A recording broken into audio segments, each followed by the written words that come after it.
Hello, everybody, and welcome to episode 48 of Behind the Camera with AndyGames, the podcast where we sit down with creative people from all across the world and let them share their journeys in their own words.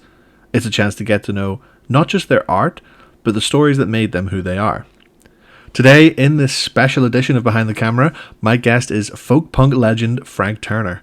This is someone whose work I've admired for years, so even getting a chance to just have this conversation was incredibly special to me. We talked about the upcoming Million Dead 20th anniversary tour, the shift between being in a band to going solo with the Sleeping Souls, and much, much more. You're going to love this episode. As always, if you're new here, be sure to follow the show, leave a comment, a review, or share it with someone who just appreciates these stories. All of that really, really helps us grow. Now, here's the interview. Frank, welcome to Behind the Camera with AndyGames. An absolute honor and pleasure to have you on the show today. How are you doing?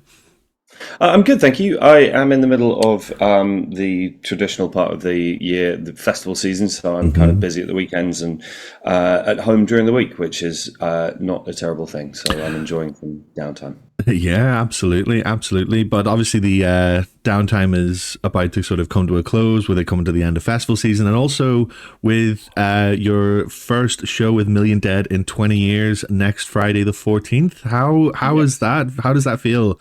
Hitting the stage with Million Dead for the first time in such a long time? I mean, it's a funny thing because, obviously we've been planning to do our little reunion for a while now. We've been rehearsing and we met up for the first time in 19 years last year. So we are... we've been, there's a lot of anticipation and planning around it. It's not kind of coming straight out of the blue for me, but at the same time, the reality of actually getting back on stage with them has only really started to dawn on me this week, shall we say. It's funny, we're doing a warm-up show at the Joiners Arms, which is where we played our last ever show. Oh wow, yeah. 2005. And that seemed like a cute little bit of circularity to do that. I have to say that it sort of occurred to me recently that is actually quite emotionally charged, just in the sense that the show that we did there back in 2005 was really not one of the best days of my life. Do you know what I mean? I was very heartbroken that the band was breaking up. So, of course, I'm hoping that it will feel restorative. We'll find out. I'm also hoping I'll make it through the show without keeling over, but we'll find out. Yeah, absolutely. And it's probably good to have that kind of warm-up show, because obviously you have that, and then your tour is in December. 8 dates across the UK, but obviously before that you're on tour with the Sleeping Souls and supporting Dropkick Murphys for the better part of about 3 months before that. We've got a month with the Murphys. We've got a run in Scotland for my Lost Evenings festival. We've got, what else do we have? Yeah, it's a pretty busy year between now and then. And as I mentioned, a bunch of festivals coming up as well before the end of the summer, a couple in the States, all that kind of thing. So a reasonably busy docket, should we say. Which, as a musician, definitely isn't the worst thing to have, of course. So, regarding then Million Dead, can you take us back to the very start, back to 2005, when you started out with the band? And obviously, I'm sure you've been playing music before, but obviously Million Dead being your sort of first mainstream signed band. So, how did that come about? And then... Well, I was in a band at school with my friend Ben and another guy, and that broke up at the end. And I moved to London and started kind of, working telesales jobs and stuff and considering what I wanted to do with my life. And then Ben formed a band with two guys he was working with at Tower Records, and they didn't have a singer. And they asked me, well, Ben, the thing is, I still remember this as being something of a setup. He invited me to come down, just hang out at their practice. And I was under the impression that they were just a three-piece, like Green Day or whatever. Yeah. And I got to the rehearsal room and there was a mic on a stand kind of waiting in the middle of the room, and then everyone kind of going,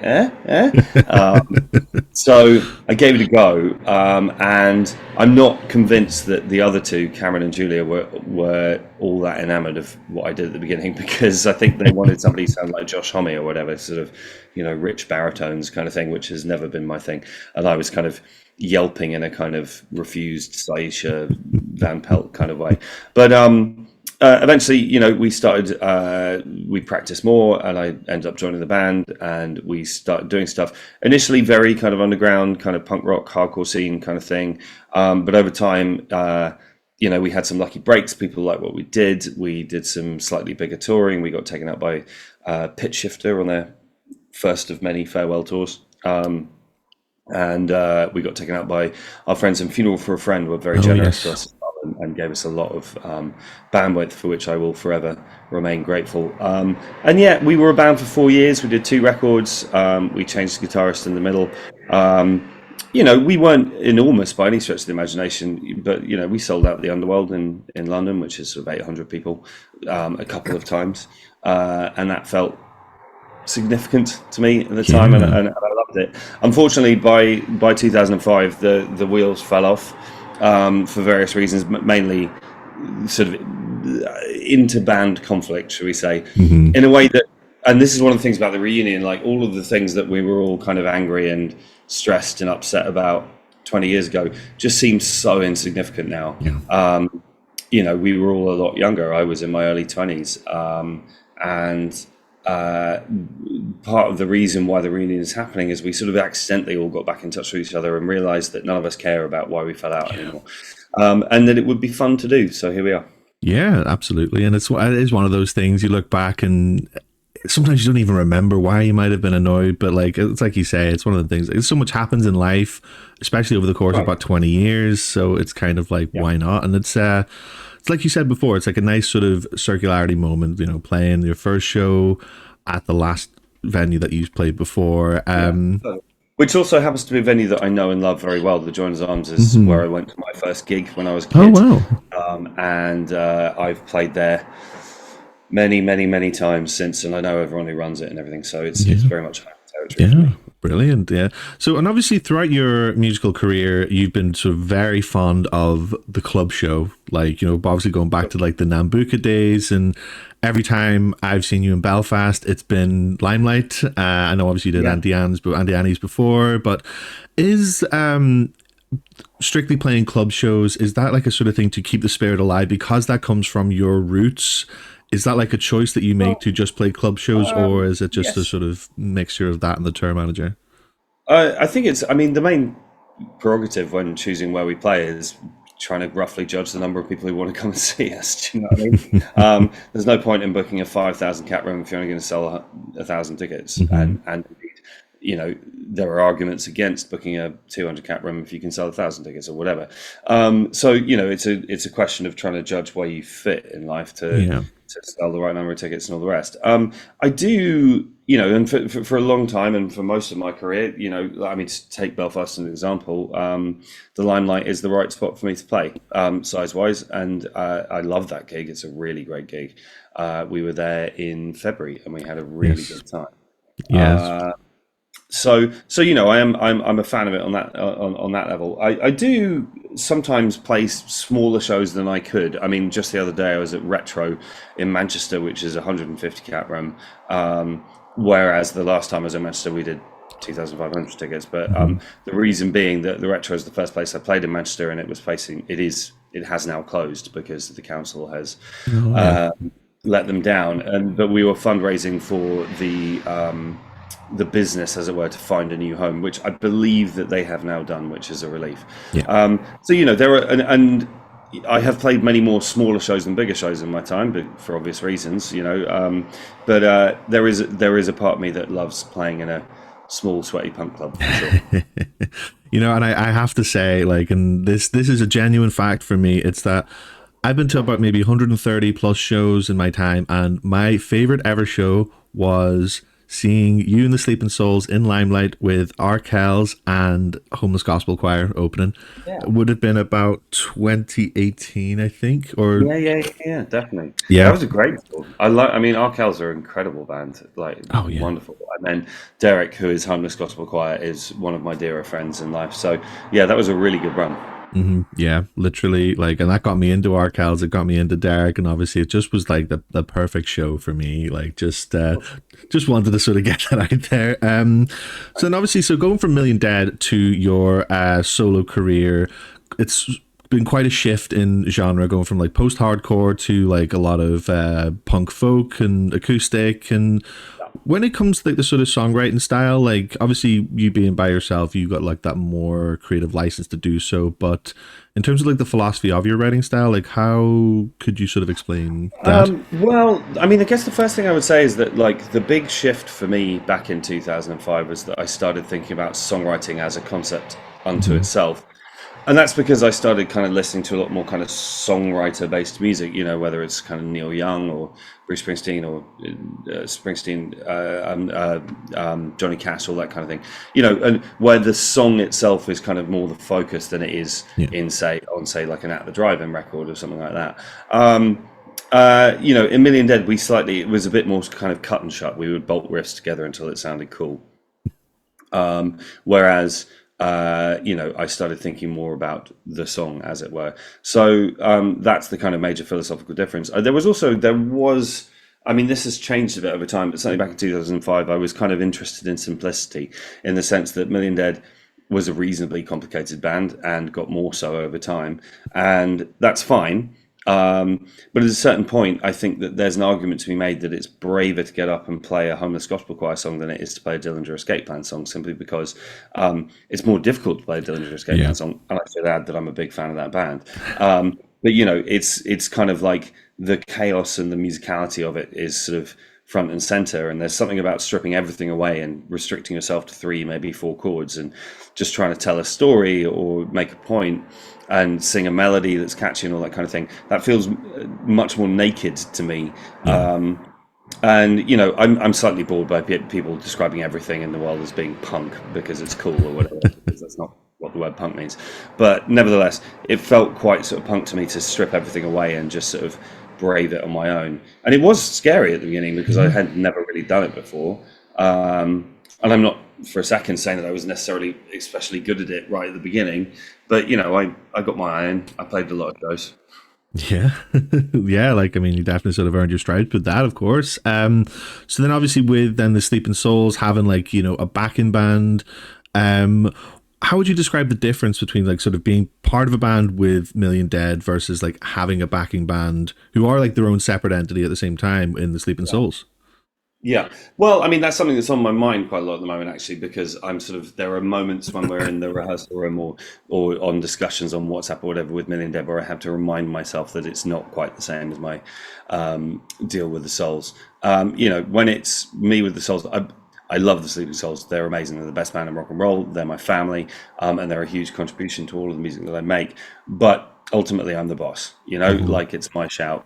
I call the shots and all the rest of it. And Million Dead always was and still is much more collectivist, which I think is cool. But you know, there are just moments when it's like a decision has to be made about artwork or something like that, and I'm just like, yeah, we'll do this, and then I have to stop myself and go, wait, you know, ask the others, check in and see what people think.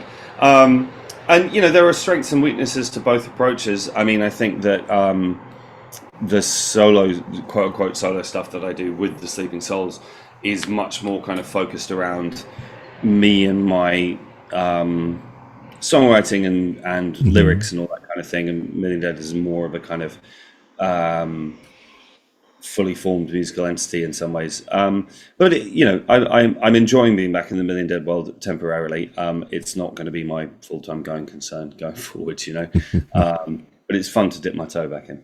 Oh yeah, of course. And like I suppose after 20 years solo, coming back to just that sort of collectiveness with Million Dead, and you've got just a small run playing songs that you played, and it, creatively it can't really go wrong because you're just doing what you did Right. 20 years ago. Well, yeah, I mean, in a lot of ways, kind of the calculus behind doing the Million Dead reunion was just like, are we going to enjoy it? Yeah. Are other people going to enjoy it? Yeah. Well, Yeah. let's just do it then. I mean, like, why not add to the sum total of human happiness? I think it's important to say that we are not working on new material, and there is not going to be a new record. I don't want to throw shade on anyone particularly, but like a number of times in my life, a band that I love announced a reunion tour, and you go, "Hooray!" and then they announce they're doing a new album, and you kind of go, "Really?" You know, people are excited about Men in Dead playing shows again because they are reliving it, either reliving a section of their youth or getting to experience something that they missed the first time around. I don't think anybody, specifically me, is all that interested in what the five of us now might do that's Yeah. new. That's not really on my docket. No, of course. Like, in life moves on, you move on with your own thing. Like with obviously Yeah. yourself, your solo stuff with the Sleeping Souls. Like that's like you've got something good there that you've had. It's well established and proven over the last like 20 years, and like it's actually kind of funny you say that because like how often do bands do reunion tours that are strictly marketed as a celebration of 20 years or any kind of landmark, and then it's like, Sure. oh surprise, new album and we're back together kind of Yeah, thing. I mean, I think it's important to say that I'm not trying to throw shade at anybody else for their decisions about those kind of things. And I guess if the spark is there, then the spark is there, and that's for other people to decide. But just, I mean, one of the things I'm finding interesting about the Million Dead tour broadly is the reason it didn't happen for 20 years is because I didn't want to do it, and Hmm.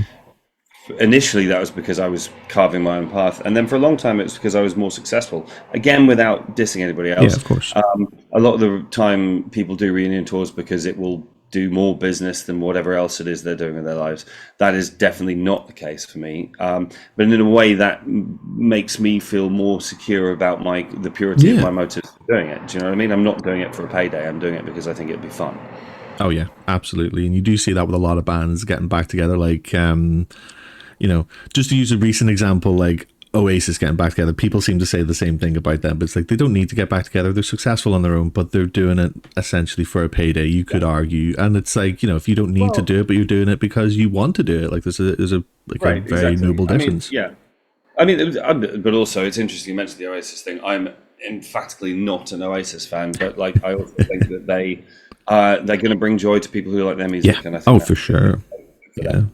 Yeah, yeah, absolutely. Like, you know, motives aside, people are going to enjoy it regardless, like, which is kind of just as important, really. Like, I think, if not more, because music is something that, you know, I always think this every time I go to a concert. It's like you're in a room with up to 1,000 people, for example, of people from all different walks of life, but you all have that one thing in common, and that's like that connection Right. over music. And that's like such a beautiful thing. It is, and I mean, I do think you know to shift subject a tiny bit, but like the pandemic taught us, well, I Mm. think taught us one thing, which is that despite everything like Zoom, which we're on now, and all the rest of it, you can't digitally recreate communion. And I think that we are a species that requires social interaction. And I think that I personally missed that sense of communion a lot during the lockdown years. And it was bad for my mental health and all the rest of it. And I think that Hmm. it's a good thing for people to be in a room with strangers and find something in common, as you were saying. You know, I think that's really important, actually. Yeah, absolutely. And like with the pandemic, like obviously, you know, you're talking about 18 months to 2 years where no music at all. Like, I mean, I think they allowed, it was around festival season 2021 is whenever it started to kind of creep back into the UK, but like that was kind of easier to kind of regulate being outdoors and stuff. But Yeah. how do you sort of find like, how do you sort of find anything to do in that time? Being a musician, you know, live music's your bread and butter. You could write a new album, but then you can't really promote it the most effective way. Like, so how was the pandemic, you know, for you? Obviously you said it Um, had impacts on your mental health, but Yeah, it was extremely challenging for me, and I think that the impacts of that period of time are with me still, and I think they're with us collectively still. I think mhm. that a lot of people sort of, for understandable reasons, want to talk about it like it's just well, not talk about it at all, or just sort of say, "Oh, it's in the past, it's done," and I don't think that's quite true. I think Yeah. that the effects of it are still with us. Personally, I was sort of coherent enough to realize very early on that I needed a hobby. Yeah. I needed something to fill my hours. I did two things. I did fundraising for independent venues, and I learned how to engineer and produce music in a studio Oh, environment, brilliant. which is not a thing that I had done before. I mean, I've made a lot of records and had some basic understandings of the process and all the rest, but you know, I got into release times on compressors and stuff like that. So I spend a fair amount of my day doing that now.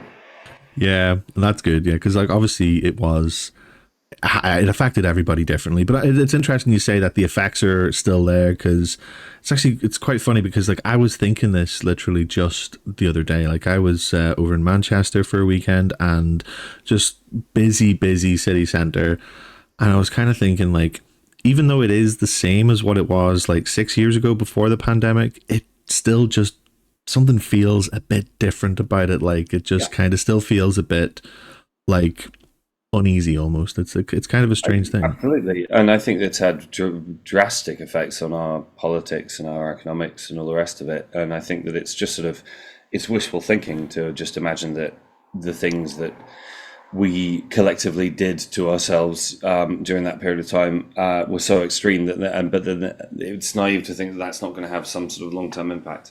Oh yeah, absolutely. So then coming out of the pandemic back into sort of live music, and you released a couple of albums since then. Did the pandemic and everything kind of going on help you with your songwriting for your last couple of albums? Because obviously, I know your songwriting style is very relatable to people about like Sure. experiences in life, and especially for you, life on the road is a very, very, very big theme. Yeah. So, like, did the pandemic kind of help with Um, the what you're were writing about? I mean, I'd hesitate to use the word help. I mean, it affected it. Yeah. Whether help is the right word, probably for other people to judge. I mean, I definitely I had a lot of time on my hands, so I did a lot of writing, and I was exploring other kind of subject matter and stuff like that. I think, like a lot of people, I did a lot of introspection during the enforced downtime about who I am and where I come from and all that kind of thing. And my most recent record, Undefeated, which was sort of written towards the tail end of the pandemic, let's say, was a very was delving into bits of kind of my upbringing and my childhood and stuff that I haven't really kind of processed before. Mm-hmm. Certainly not in any kind of public way. And I think that definitely came from that period of time. The record I did before that, FTHC, which was very much a pandemic record. I mean, it has a couple of songs that sort of touch directly on that subject matter. As indeed does Undefeated.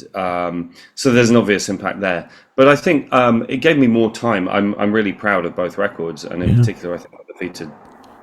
I mean, I would say this, but I think Undefeated is one of the better records that I've made in my life, and I think that part of the reason for that is I had more time to tinker with it. Mm-hmm.